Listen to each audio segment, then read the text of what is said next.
All right, so childcare benefits. Okay, so maybe you don't need the maternity leave because you already have a child, or you don't need the paternity leave because you already have the child. Um, Childcare benefits are something that organizations have been offering more and more. They really started putting emphasis on this in the 1980s, I think, is when organizations started using it as a way to attract employees. And part of the reason why they're doing that is because we're seeing, this growth in the number of female breadwinners. So that would be the female is bringing in the bulk of income for their family, or they're co-breadwinners where they and their spouse have equally necessary incomes. They both are bringing in the same amount. And so we're seeing across, white, black, and Latina moms that there's this growth from 1975 to 2015 in the number of women who are the breadwinners or the co-breadwinners. And so there's a need for childcare. When we have childcare difficulties, a lot of times you end up with the employee being absent from work because they have no place for their child to go, or they're late more often if they have to drop their child off at one place and then get to work themselves. There's like a higher probability of tardiness. You may have distracted employees who then now are not as productive because they're worried about their childcare situation, whether their child is safe there or if everything's going okay. They might need to leave work early more frequently when they have unreliable childcare. And that can affect their coworkers' productivity and morale also, because they may have to pick up the slack for their coworker, and there may be bitterness or sort of like grudge thoughts that are going on as a result of that. A lot of organizations have now on-site childcare centers. I know, universities have that. And the most common users of the on-site childcare at universities are actually the students. But then faculty members also can bring their children and have their children at their workplace, which is such a benefit. One of my coworkers has a baby who is cared for in the on-site childcare center, and that employee it's a faculty member, and used to do a lot of her writing and grading and things like that at home before she had her child. And so she would be at work, do her office hours, then she would tend to go home and do a lot of the sort of things that you have to do quietly and without being interrupted. She would do that at home. Well, since her child is now the right age to be in the child care center, I'm seeing her at work a lot more because if she doesn't take her child to child care, then and tries to work at home instead, well, now she has a child with her at home while she's trying to do work that she needs to do uninterruptedly and stuff.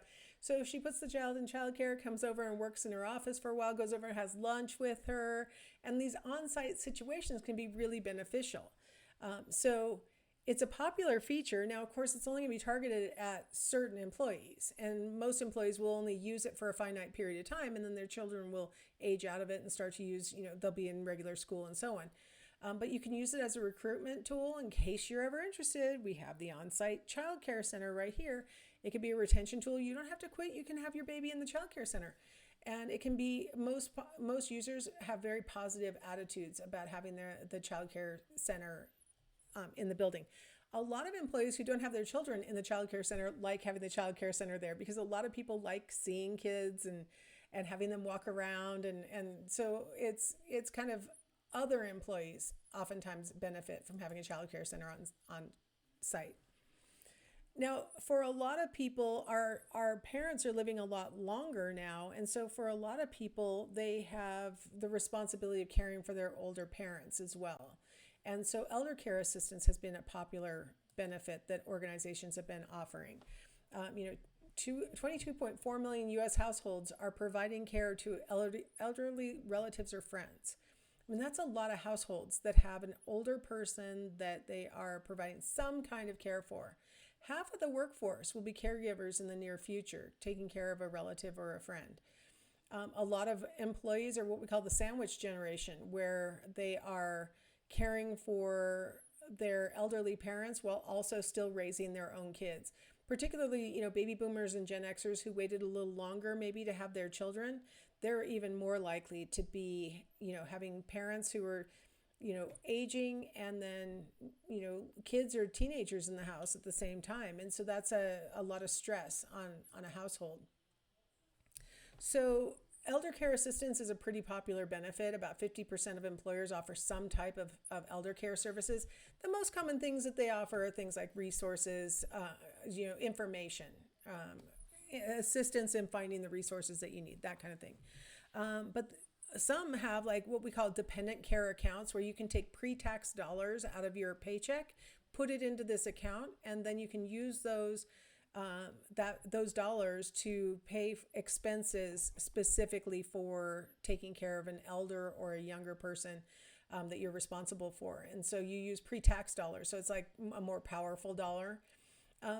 A lot of organizations will offer seminars, or they'll offer counseling on how to handle an aging parent, or they talk to them about long-term care insurance and things like that. And one of the fastest growing benefits that they've started offering is something called geriatric care management, so that the employee can provide for their parents to have geriatric care. Geriatric means aging care. All right, for anyone who's in college, this is not a surprise to hear. A really common thing these days is for in a couple, for both members of the couple to work. It's very common. This data is based on married couples only, and it's looking at the percent where one is working, both are working, or neither is working.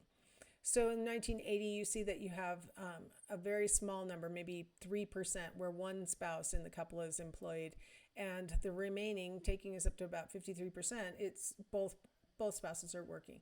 And then by 1990, we have an even bigger growth, and both spouses working. 2000, it stayed pretty steady from 1990. And then by 2010, when there was the Great Recession, we have that new orange block on the top where neither spouse is employed. And then by 2023, we have a really big block of neither spouse being employed.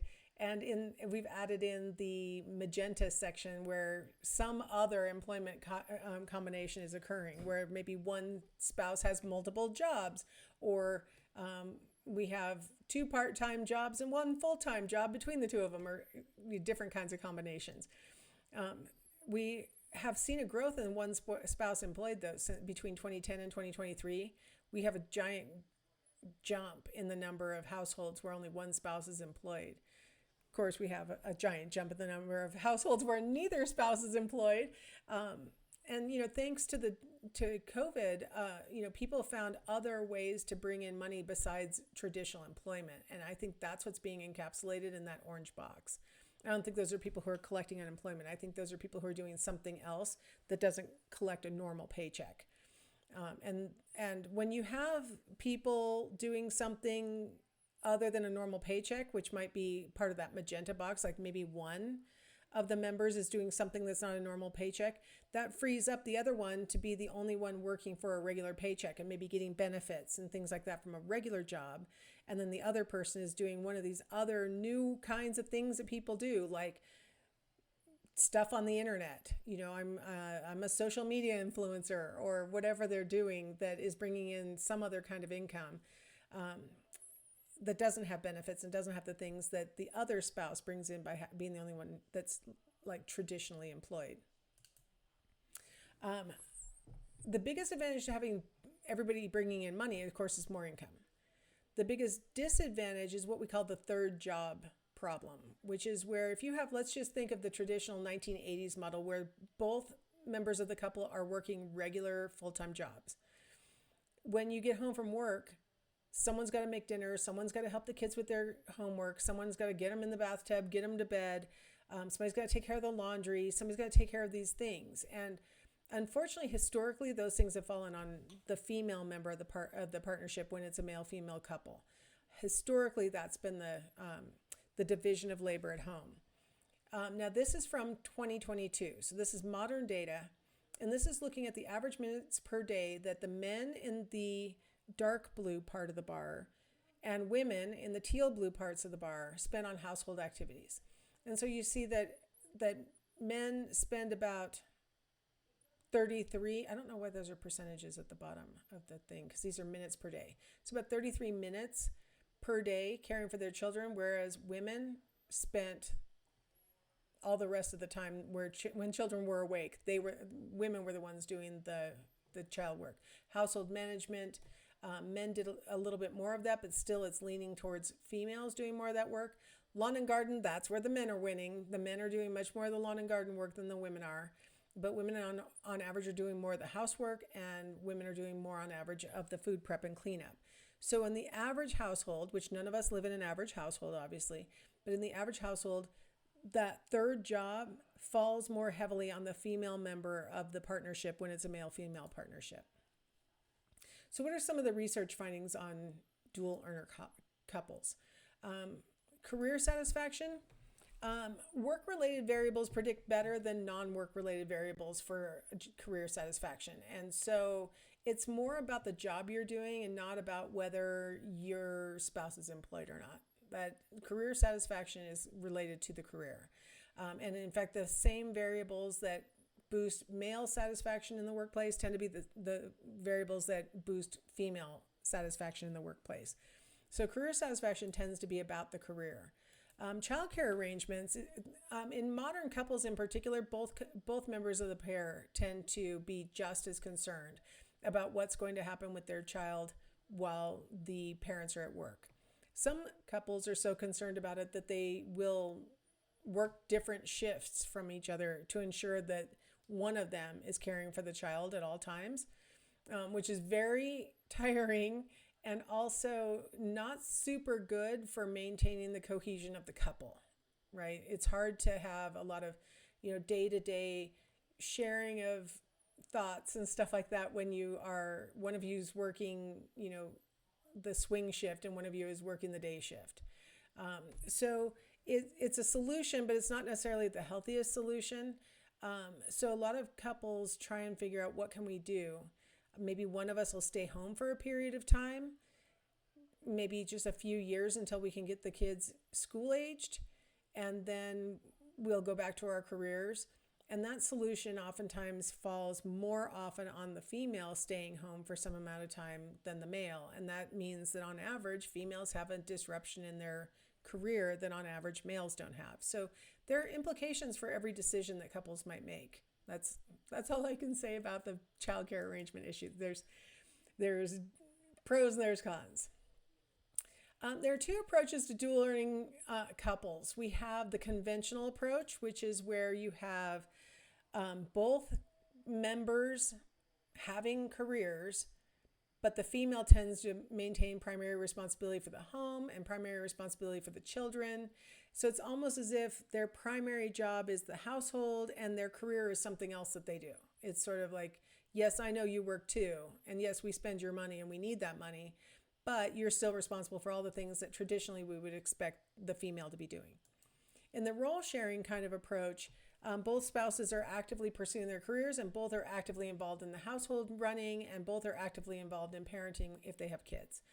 And so in the role sharing, there's a lot more sort of overlap of behaviors. And either one of you is equally, likely to pick the child up from school if they're sick, or equally likely to run a load of laundry, or equally likely to sort of recognize what needs to be done and take care of things. Now, here's the thing. If you are female and you enter into a marriage expecting it to be a role-sharing marriage, you're more likely, on average, to be committed to a lifelong career. You are more likely to be committed to a time-consuming career that might cause you to work late or do other kinds of things like that. And you're more likely to have higher self-esteem. So for women who expect life to be like that, they tend to have these benefits that go along with that. They also can run up against a brick wall of having married somebody who it turns out to be a conventional approached person. And that can be a source of conflict, where you have a woman who's expecting it to be a role-sharing situation and a man who is expecting it to be a conventional thing. And that can be a source of a great deal of conflict. So that's a risk. All right, I'm going to stop here. We're going to talk about the psychological benefits of working in the next video.